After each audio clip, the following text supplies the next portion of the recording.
Hello, everyone. Thanks for joining us today. My name is Akash Chougule, and I am the Senior Economic Policy Advisor to Americans for Prosperity. And we're joined today by John Tidwell, our Oklahoma State Director, and a very special guest. John? Akash, thanks so much. Appreciate it. This is a really great opportunity. Congressman Tom Cole from the 4th District serves as the ranking Republican on the Rules Committee and the vice ranking Republican on the Appropriations Committee. He serves of some really great roles in the Congress and especially for Oklahoma. Congressman, thanks so much for being here today. Really appreciate your time. Good to be with you. Thanks for having me. So give us a sense. You're in Norman today for August recess. Give us a sense of how things were when you left Washington D.C. And where we go from here. Well, they certainly weren't in a good place. As I tell people, I talked to one of my Democratic colleagues at the beginning of the year where we started off with this awful COVID relief bill. Having worked in a bipartisan manner last year, you can argue they were good or bad, but we worked together. We got all the government spending bills done. We got that done. We got the National Defense Authorization Bill passed. You start out this year with a bill that you knew you could have had a compromise. Instead, the Democrats just went crazy. And so I was talking to one of my Democratic friends, and I said, explain to me why we worked together last year in the middle of a national crisis. This year we're coming out. We would have worked with you again. You can't do it. And he goes, Tom, you need to think of us as hogs at the trough who haven't eaten in 10 years. He said, first Obama got elected and we thought it was the new FDR. We were going to control America as far as the eye could see. And then 2 years later, we lost the majority. We didn't get anything we wanted for the next 6 years. He said, then we thought, surely Hillary Clinton won't have any trouble beating that awful Donald Trump. And my goodness, you beat us then. And that was another 4 years where we didn't get anything. So now that we have, however narrowly, the presidency, the Senate, and the House, we're going to eat all we can for the next 2 years. Because we think you may take the majority again. And honestly, that's really the way, if you look at their legislative proposals, they really have what I would call FDR and LBJ aspirations without having FDR and LBJ type majorities in Congress. So it's one overreach after another. So since we've gotten back, obviously, we've seen this bipartisan, quote unquote, transfer infrastructure bill work its way through. I presume it will pass this week.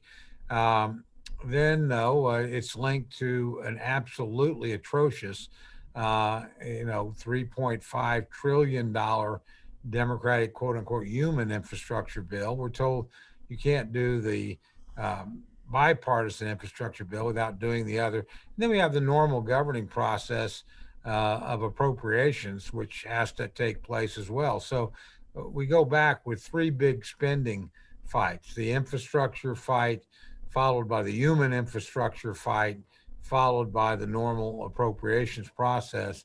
We'll see how those things work out, and then whatever else comes up. I mean, it's a pretty dangerous world. What's happening in Afghanistan right now is concerning, to say the least. The border's a mess. We all know that. The Russians and the Chinese could do anything in a dangerous world, and COVID is COVID. It's taken several interesting twists and turns along the way. So I expect a very eventful fall, to say the least. Yeah, certainly. Yeah, that's great, Congressman. And thank you for joining us. So, folks have been following the Senate conversation. Senate procedure is obviously very confusing, but as you mentioned, we're kind of nearing the end of the line on the bipartisan infrastructure proposal. And as you mentioned, bipartisanship doesn't always mean good policy, and that seems to be the case here. When that bill comes over to the House at the end of the week, what is the process, the timeline? What should folks be looking out for? That's a great question that I don't know that we have a clear answer to, because the speaker has said, I'm not putting this on the floor until I know there are the votes in the Senate to pass this larger $3.5 trillion bill, as if 1.2 trillion is not near enough. When the budget resolution comes over, and again, as you point out, this stuff is complex. So I hate to drag people down the weeds. The actual bill will have to be written on the House side since it's going to have major tax increases in it. The Constitution's pretty clear. If it's a revenue raiser, they have to start it in the House. That doesn't mean there won't be lots of consultations with the Senate by the Democratic majority. They will. They'll have to talk about what could we include, what could we not include. Now, the Senate, I guess, has released some text, I think, earlier today of what will be in this $3.5 trillion bill. I haven't had a chance to look at it, but I can broadly tell you it's going to be totally unacceptable on our side. There's not going to be a single Republican vote for it. So then the Speaker is going to have to decide what kind of reconciliation bill to write, what kind of promises can she extract, when to move that through the House and hope the Senate can move it.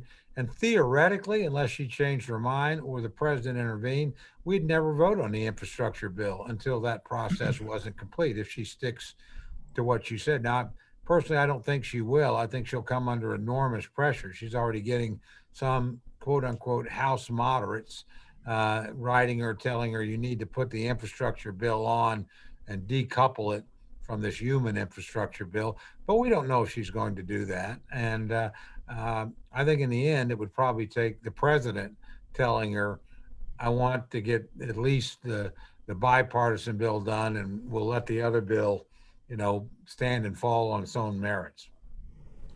So that's a helpful walkthrough. And you mentioned obviously she's taking pressure from throughout the majority caucus on the House side.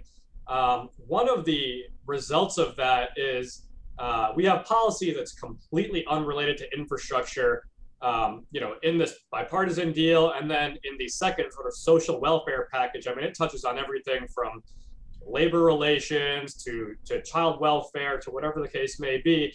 One of the areas where it's making an enormous footprint is in healthcare. As has been the case for several years, the solution seems to be that the only solution on healthcare is to expand the government's footprint. Can you talk a little bit about what that proposal says about government's role in healthcare, what they're trying to do, and then what an alternative vision might look like? Should we be successful and defeat that bill? You bet. Well, I don't pretend to be an expert in healthcare policy other than the parts I deal with in appropriation, which tend to be things like the NIH, CDC, strategic stockpile. In other words, things that I think are instruments of, science and dealing with the pandemics and what have you. But we're talking about an enormous expansion of Medicaid and the human infrastructure bill that I think is just totally unsustainable. Look, it's already a program that's collapsing as it is. I mean, it's going to go bankrupt sooner or later. And then essentially, this is a democratic effort to basically nationalize the American healthcare system one step at a time. Obamacare was a big part of that. You could argue, in a sense, popular programs like Medicare and Medicaid were also the seeds of that going all the way back to the 1960s, but it's coming to fruition very rapidly now. I think the Republican alternative is you either believe in markets or you don't. You either believe in things like healthcare savings plans and our accounts, or you don't. Those sorts of things that incentivize the individual and empower the individual to make their own decisions, make a great deal of sense to me.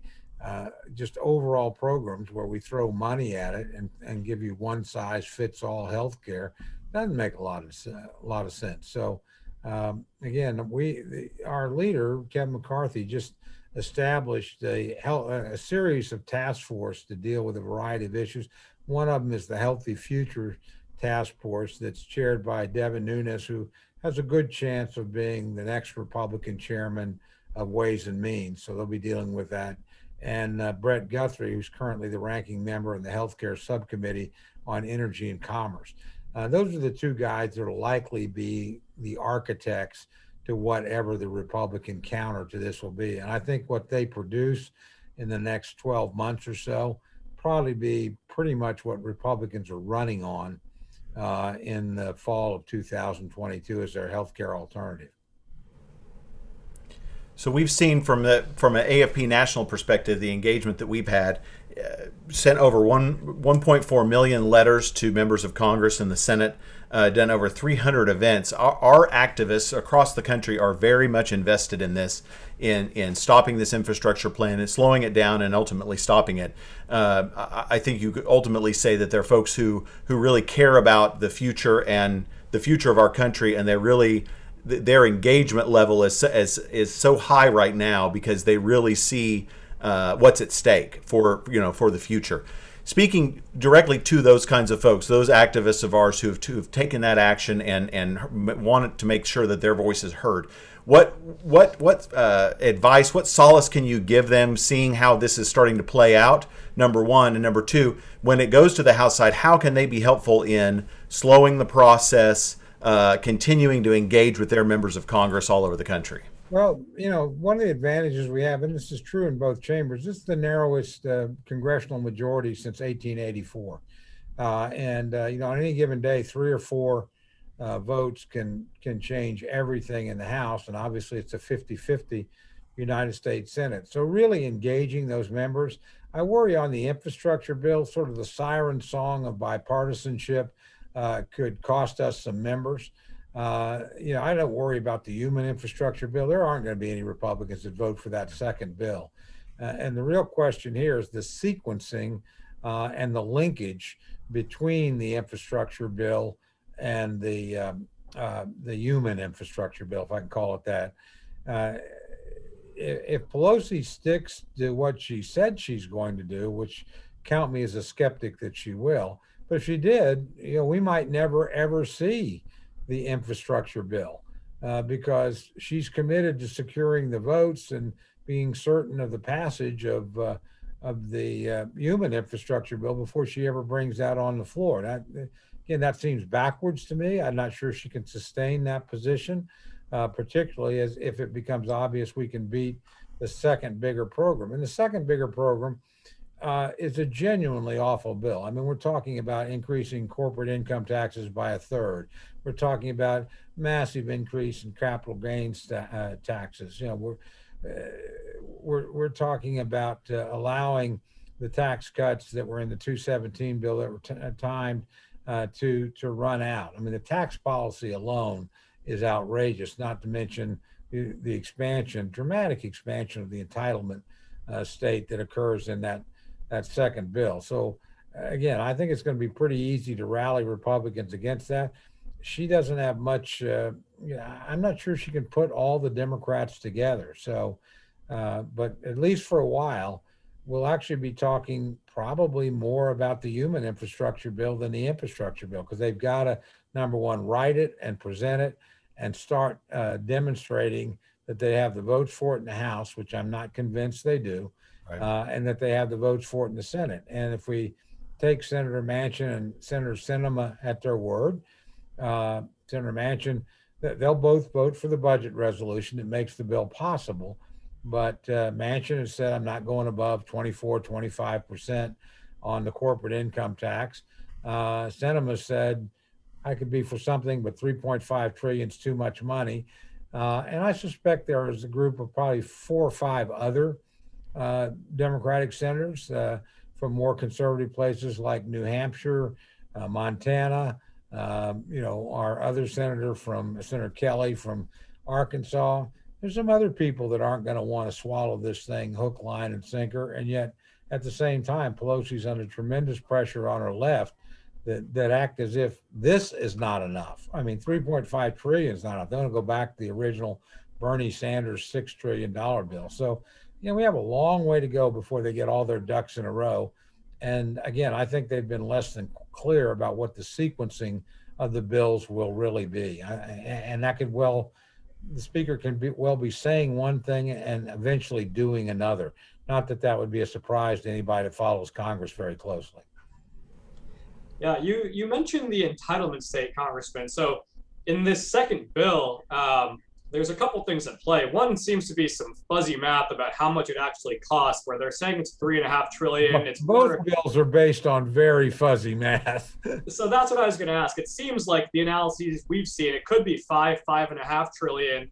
And much of that spending is entitlements, it's mandatory spending, which is different than what you deal with each year in the Appropriations Committee. Could you walk us through what that means when they say it's entitlement spending and what that means for the automatic growth of the cost of government? Absolutely. And let me give you a perfect example. When we lived under the Budget Control Act, if you looked at discretionary spending, which is what most people think of as government, defense, things like the NIH, education, all that, we actually, between fiscal year 2010 and fiscal year 2019, the amount of money we spent on non-defense discretionary went down over almost a 10-year period.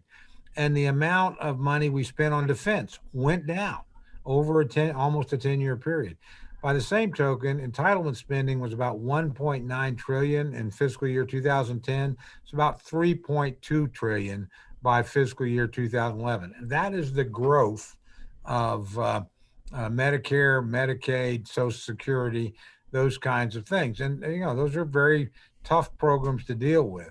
Now we're talking, and all three of them are fiscally unsustainable as written. You're going to have to make some changes in them or they will go bankrupt. Medicare and Medicaid in the middle 2020s, not very far away.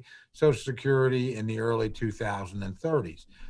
Why, if you were dealing with that, would you throw in things like a permanent child tax credit that becomes really a monthly, check to get people with children? Why would you look at all these other things? I actually think when you talk about whether 3.5 trillion or 5 trillion, you're really understating the real cost, because once they're there in perpetuity, and they are going to get more and more expensive. One thing I will give the Democrats credit at, conservatives like to sort of gird up and go fight one big battle and everything's at stake and it's win or lose today.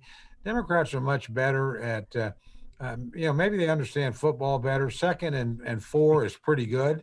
Let's get 6 yards. Let's get 4 yards. Let's just string together first downs. We have to have that kind of patience ourselves in undoing some of these things and taking little victories where we can and limiting the size of growth here and reaching back toward fiscal sustainability. But, I think this would be the most dramatic expansion of the welfare state since the Great Society programs, Medicare and Medicaid in particular, of the early 1960s. So what's at stake here is a lot more than the price tag of the bill. It's really the longevity of these programs once you put them in. I don't think they'd be going away. Yeah, I think that's a very good point, and that's something I wanted to ask you about. I know that you are a very artful student of history, certainly, and what is your, from the position you're in, watching this, engaging in it and seeing all of this happen in front of you, how do you think history will judge this moment in the United States Congress? Take out the events of 2020 and early 2021, not even counting or even looking at any of that, but what this Congress is dealing with now, with this plan, with these two infrastructure bills. How do you think history will judge the United States Congress and the White House in terms of what we're seeing and how this is playing out? Well, I think from the White House, it'll be judged as just another extension. Again, this is Joe Biden trying to elevate himself to FDR, LBJ kind of status and the continuing socialization and expansion of government that their party's been associated with since the Great Depression. The answer to every problem is more government. I think for us, it's really a do or die kind of fight in terms of limiting the expansion of the welfare state and seeing if we can come back with real policies and real alternatives. It's actually, again, one of the things we're trying to do now in these caucuses and working groups that McCarthy has organized. It's not enough just to stop the tax increases. I actually think we'll be pretty good at stopping the tax increases. Hopefully we can stop them all. And I think they're going to have a very hard time. I don't see them able to increase the corporate income tax, by, again, a third. I don't see them able to increase the inheritance tax by eliminating step-up basis on the transfer of farms and ranches and small businesses and those type things. But I can see them get the programs and then fund them, in a deficit fashion and bankrupt us down the road and try to trigger taxes that way. So it's really important that we stop these programs, and it's really important that we offer a vision. Look, we know a lot of the Trump program was working. Let's just go back to pre-COVID, February 1st of 2020, where we're sitting here with our lowest unemployment rate in 50 years, the most rapid growth in wages in a couple of generations, and that growth being at the lower end of the wage groups. And again, lowest unemployment for African Americans, Hispanics, women. That stuff, we were actually delivering on a lot of that. And I think that was a better tax structure. I give the 217 bill a lot of credit for that. But I also give the Trump administration in general a lot of credit for that on the regulatory front as well, where there was a rollback in regulation across the board and a reliance on entrepreneurship. And at least people, they always seem to think that means things don't work well. Look what the rollback in regulation did in Operation Warp Speed. Rather than wait around for the FDA to operate the way it normally does, you can be smart about regulating and making sure you got a safe product, which I think is what we got in record time, without having to over-regulate everything. And I think we're going to either keep that vision of you trust entrepreneurs, you trust the classic smaller government, less intrusive government leads to faster economic growth and wider prosperity, or you don't. But I would suggest the experience we had on the eve of COVID suggested all those principles were working and working quite well for the American people.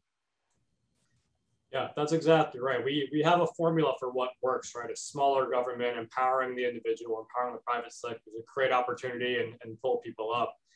And as you mentioned, Congressman, that's exactly what's at stake here, right? It's not just the taxes and the spending, but fundamentally altering the relationship between government and people in a way that would really hamper opportunity and hamper incentive for people to climb the socioeconomic ladder. Do you have any thoughts? Last segment here on that? It's really the kind of America that you want. I mean, that's really what's at stake. And, obviously in the immediate election, probably more fundamentally in 2024, these things tend to be, defined in presidential level elections. The stakes are the clearest to the American people then. But again, we need to stop this stuff now and before it sinks in, and set the stage for a bigger victory in 2024 when we can come back and restore, I think, some sanity in the executive branch.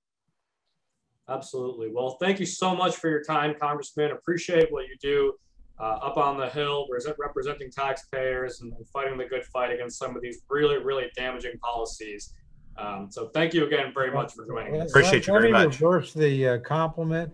Thank you for what you do. I always say the last place change comes is to Washington, D.C. That's usually the ninth inning of the ball game. It really is what's happened in the argument, where the American people are up to that point.